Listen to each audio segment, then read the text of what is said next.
Well, hello everybody, and my name's John Rowe, and I'm incredibly pleased to be asked to tell a story for the Suffolk Volunteer Festival.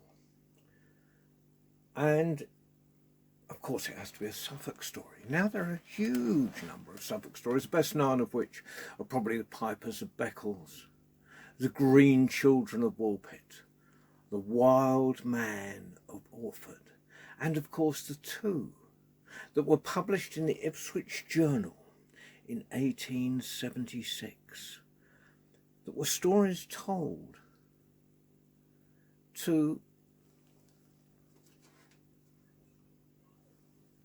Mrs. Anna Walter Thomas by her nurse. Now there's Tom Tit Tot, and there's this story which I found in fairy tale books all over the world. The last one I saw maybe was on a staff room bookshelf of books in English in a school in Vienna. And this is Kappa Rushes. And it's from way back in time when my hair was dark and my beard was ginger and all my teeth were my own. And there was a rich man, a rich merchant. And you know, if you go round Suffolk, you'll see those big houses that were merchant owned. And he had three daughters, and like all fathers, especially when they've been left to look after the daughters by themselves, he wanted to know how much his daughters loved him. And he turned to his oldest daughter. He said, "Daughter dear, how much do you love me?" She said, "Daddy dear, I love you more than all the gold and all the silver in all of the world." And he thought it was a brilliant answer. And he turned to his second daughter and said, "Daughter dear, how much do you love me?" He said, "Daddy dear, I love you more than life itself." And he turned to his youngest, and if truth be known, his favourite. He said, "Daughter dear, how much do you love me?" And she thought for quite a long while. He said, "Daddy dear, I love you more than fresh meat loves salt." "What? Even the poorest person has salt. You don't love me at all. Go upstairs, take some dresses from your dead mother's chest, a big box, and get out of my house and never darken my doorstep again." Well, she went upstairs. She took a dress of gold, a dress of silver, and a dress of birds, the colour of the birds of the sky. And she walked out through his house. Well, in those days, the paths were covered in brambles. There were no roads, no made-up footpaths. It was just rough, and she walked for miles, and her clothes were becoming tattered and torn. She had those three dresses on a little bundle, which she kept over her shoulder, so they wouldn't get torn.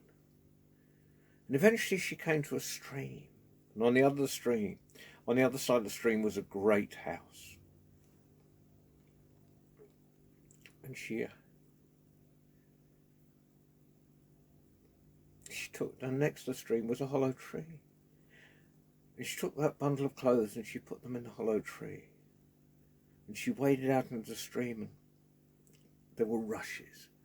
She got rush after rush after rush after rush after rush, and she wove herself a big cape of rushes with a big hood on, and she pulled it over her head. She went up and she knocked on the front door, and the master answered. It was a kindly man, young man as well, good looking. And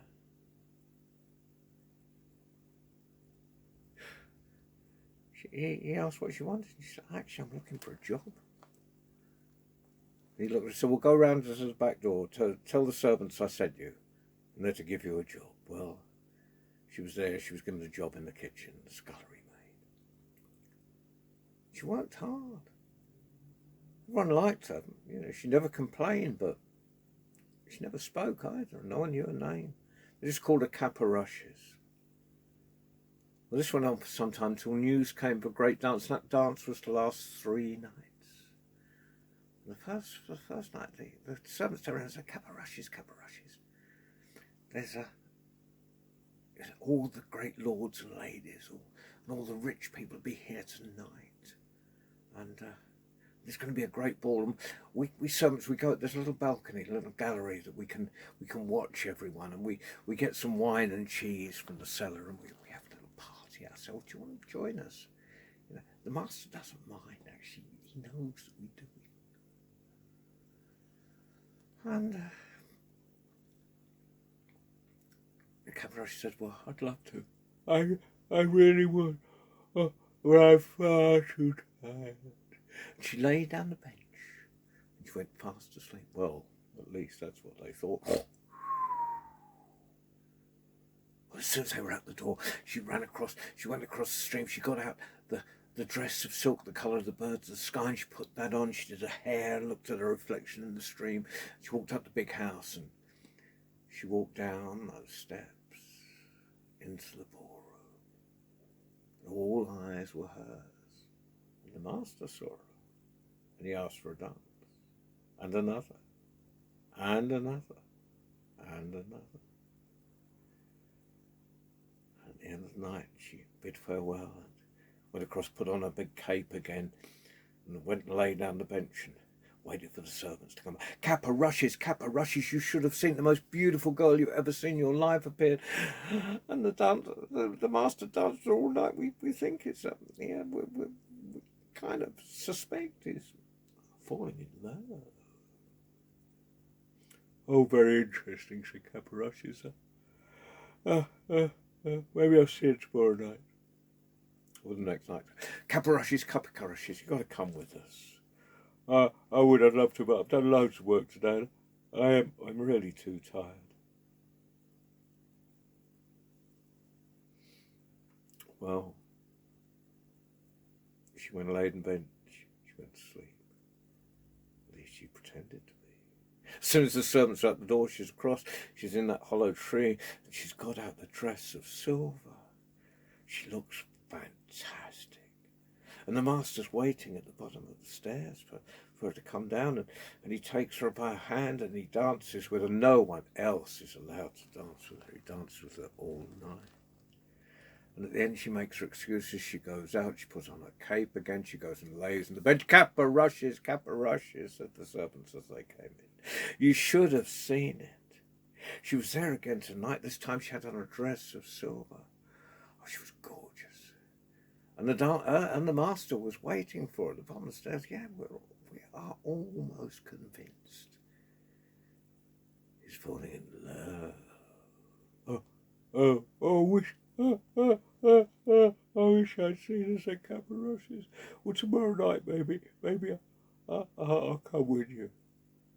Well, the last night the dance came, and you know exactly what happened. Caparushes, you should come with us. This is your last chance to see her before, well, we know what's going to happen if the same thing happens the last 2 nights. And, Aurelia, it's just been so hard work getting ready for the ball and everything. I think I'll just lay her on the bed and go to sleep. As soon as they were out the door, she's across, she's got on the dress of gold, she's walking, she looks good.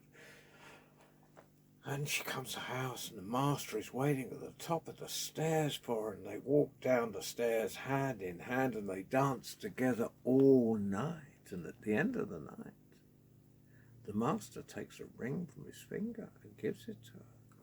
And she takes one of her long hairs, puts it through the ring, ties it round and drops it down her front. At the end of the night, she made her excuses.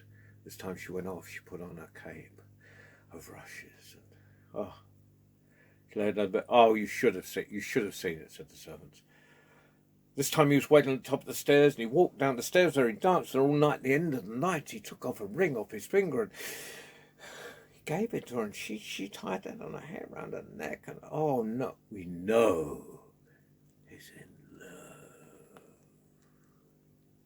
Well, days passed. The master sent out his servants to look for the girl. They couldn't find her anywhere. And he took to his bed. He was so sad. You know what men are like when they're sad. They don't get what they want. They sulk. And this sulk turned into a fast.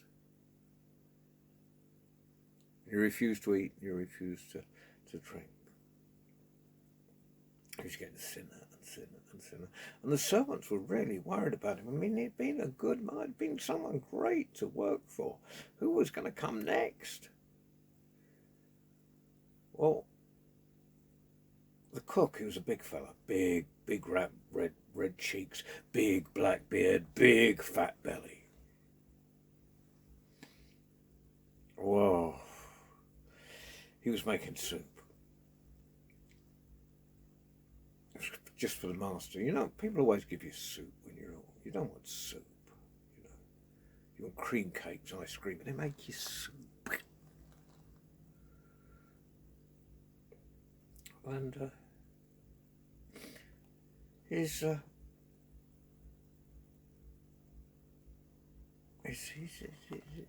just the cook. The cook looks at Cavarashes and said, "Look, can you stir this soup?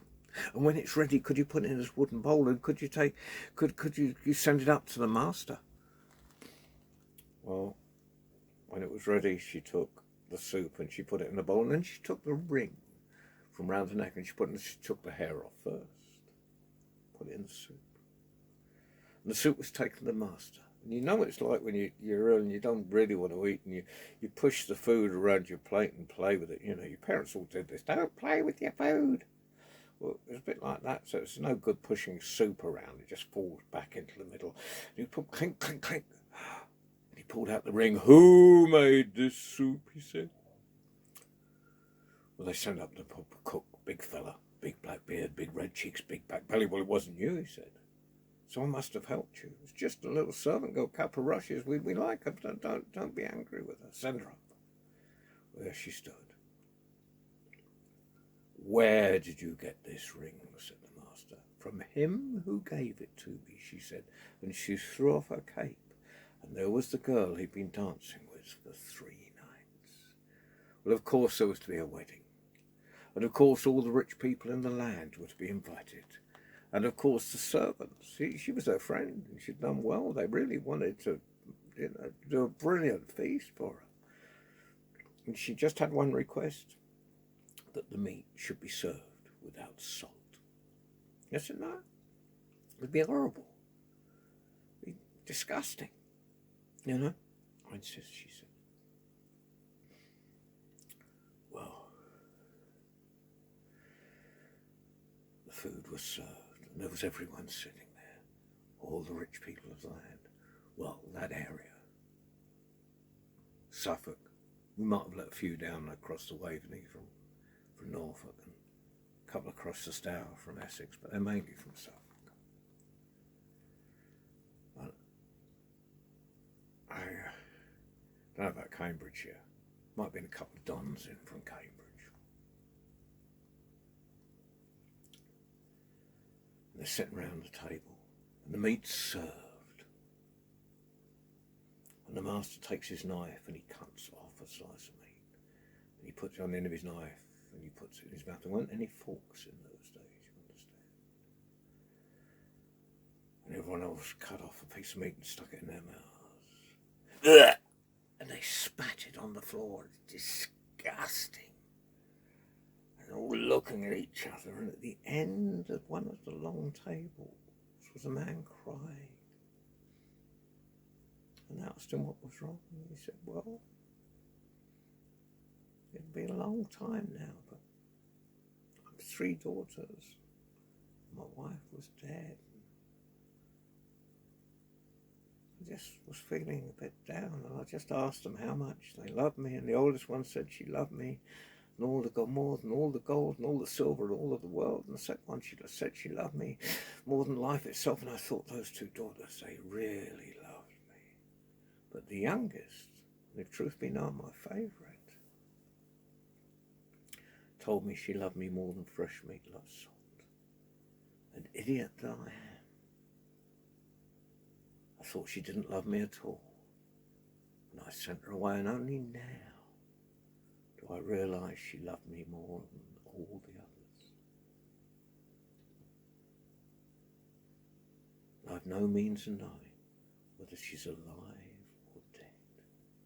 And with that, Cafarushes threw off her bridal veil, and there she stood, his daughter. And she went up and she threw her arms round her father, and he threw her arms round her.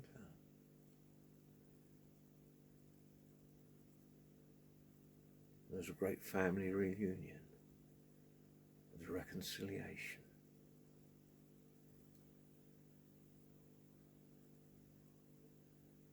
And kind of that's important at these times,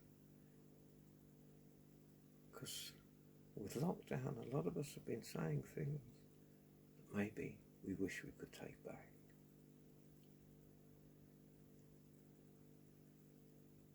And of course there was fresh meat served, and this time it was with salt, and it was a great feast and a great deal of dancing. And of course, if you'd been alive in those times, all of you would have been invited. Well, Ben, story ends. Have a wonderful